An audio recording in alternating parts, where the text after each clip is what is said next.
स्वागत और बहुमान करावे और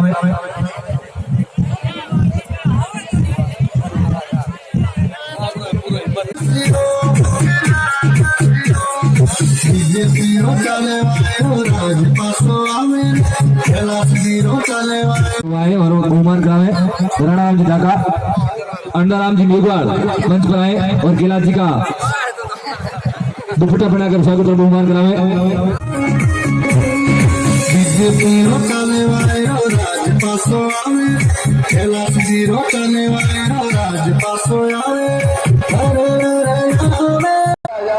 पर मैं दूंगा, कभी कहते हैं बहुत हजार दूंगा, उससे कोई मतलब नहीं है। वजह पत्र बिल्कुल बेकार है आपके जो है। दीन राजा तो आया को नहीं तो बाहर है तो थोड़ा एक बे आखिर कहना ही जहा क्योंकि 20 बर हो बर्रा हो धान खान आपा सदराम जी कीचड़ सरपंच राणा सरगल्ला सभी महानुभावों से आग्रह रहेगा कि कैलाश जी का दुपट्टा पहनाकर स्वागत और बहुमान कराए। स्वागत की भाईसेना के ध्यान में बात करी बटू सीधो दिल्ली हूँ मारे राहुल बाबा जी आया जी को 1 2 3 8 9 10 कर्जा माफ है कर्जो माफ वालों करियो बाता तीन जिले 3 स्टेट की सरकार ले गया 8 9 10 करियो कर्जा माफ। सदराम जी कीचड़ सरपंच राणा सरगल्ला सभी महानुभावों से आग्रह रहेगा कि कैलाश जी का दुपट्टा पहनाकर स्वागत और बहुमान कराए। स्वागत की मंजर देख रहे थे, भगवान राम भी देख रहे थे, तब उन्होंने उस सभी इकट्ठे हुए और उस गिलहरी के ऊपर हंसने लगे और उन सैनिकों ने उससे पूछा कि गिलहरी तेरे इस मिट्टी के कणों से इस पुल पर क्या फर्क पड़ जाएगा।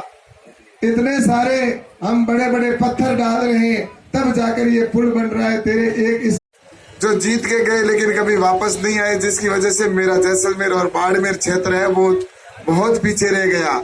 कई जगह पर सुनते हैं कि बाड़मेर जैसलमेर पिछड़ा क्षेत्र है, तब दिल के अंदर दुख होता है, तकलीफ होती है, लेकिन कहें तो किसको कहें।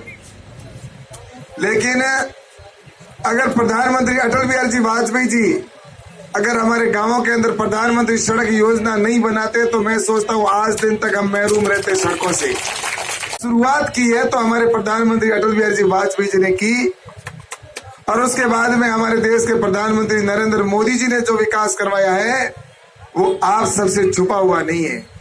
मैं उन बातों को नहीं कहूंगा, लेकिन मैं आपसे निवेदन करना चाहूंगा कि जैसा मेरे बारे में अभी भाई के साहब ने कहा कि ये कैलाश जी ने ये आंदोलन किया, भैरू सिंह जी से मिले, वहां पर कॉलेज खुलवाया। मेरे तो उसी समय से मैं तो संघर्ष करता आ रहा हूं, और चाहे कॉलेज हो, चाहे स्कूल हो, चाहे किसानों के लिए वो आंदोलन करना पड़ा हो, चाहे मजदूरों के लिए करना पड़ा हो, चाहे किसी के लिए भी आंदोलन करना पड़ा, तो मैं हर समय जनता के लिए आंदोलन करता था और आगे भी करता रहूंगा, उसकी मुझे कोई चिंता नहीं। आंदोलन करो जना, आंदोलन में ठंडा है के काम में पुलिस वाला लट बजावे, लेकिन किसके लिए? अगर आंदोलन करेंगे तो जनता के लिए आंदोलन करते। आज इस देश के लिए अगर आजादी के लिए लोगों ने तो बलिदान तक दे दिया, क्या हम जनता के लिए कोई आकर पुलिस के लट नहीं खा सकते या कोई उनकी सेवा के लिए जेल नहीं जा सकते? अब विपक्ष वालों ने क्या इसका बहाना बनाया, मुद्दा बनाया। विपक्ष वाले कहते हैं कैलाश के ऊपर मुकदमे खूब है।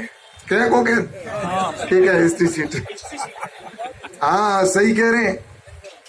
मैं आपसे कहना चाहता हूं कि मेरे ऊपर जो मुकदमे है वो कोई चोरी के मुकदमे नहीं है, कोई भ्रष्टाचार का मुकदमा नहीं है, कोई डकैती का नहीं है, कोई लूट का नहीं है, मेरे ऊपर कोई 307 का नहीं है, मेरे ऊपर 302 के मुकदमे नहीं है। मेरे ऊपर मुकदमे है तो वो आंदोलन के मुकदमे हैं। और ये झूठ मूठ की सरकार, ये कांग्रेस की जो सरकार है, जिन्होंने झूठ बोलकर किसानों को बरगला कर कहा कि 3 4 5 10 दिन के अंदर आपके सबके कर्जा माफ हो जाएगा, और कहा कि युवाओं को हम 3500 रुपया बेरोजगारी भत्ता दे देंगे। दे दिया क्या? नहीं दिया। और अब ये सुन ले बेरी गूंगी कांग्रेस की सरकार, राजस्थान की सरकार। मेरे पास में किसान मोर्चे का प्रदेश अध्यक्ष का दायित्व है। आने वाले समय के अंदर राजस्थान में इतना बड़ा आंदोलन किसानों के लिए और युवाओं के लिए खड़ा करेंगे कि उनकी ईंट से ईंट बजा देंगे, चाहे उसके बदले में मेरे ऊपर बने 100 मुकदमे मेरे ऊपर 100 मुकदमे और हो जाए उसकी मुझे और कोई परवाह नहीं है, होते रहेंगे और कोई फर्क नहीं पड़ता। मैंने जीवन के अंदर सीखा ही है, इसलिए आपसे कहना चाहता हूं कि मेरे जीवन के बारे में तो मैं संघर्ष करते करते इस मुकाम तक पहुंचा हूं, लेकिन हम इससे भी आगे बढ़कर मेरा देश सबसे पहले है। वर्तमान में जो हालात बने हुए हैं देश के अंदर, उन हालातों को हमें समझना होगा। वर्तमान में आपको बताना चाहता हूं कि ये चुनाव है, ये कोई आम चुनाव नहीं है। आप में से कई लोगों ने चुनाव, कभी लोकसभा के भी आपने बहुत बार चुनाव के अंदर भाग लिया, वोट भी दिए, विधानसभा के अंदर, पंचायती राज के अंदर भी दिए, लेकिन ये चुनाव जो है वो देश के आने वाले समय के अंदर देश की दिशा को तय करने वाला चुनाव है, भारत के भाग्य को तय करने वाला चुनाव है। इसमें आपने देखा होगा 2 तरह की शक्तियों के लोगों के बीच का ये चुनाव है। एक तरफ वो लोग हैं, क्योंकि हर जगह देखते हैं 2 शक्तियां होती है।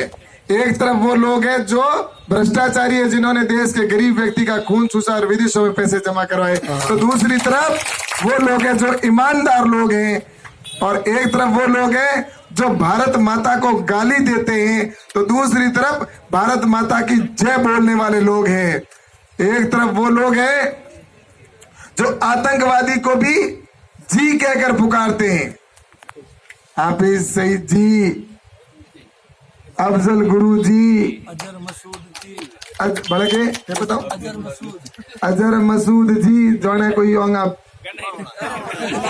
फूफो लागे, फूफो है, हाँ सही बात कही, सारे उनके फूफे हैं।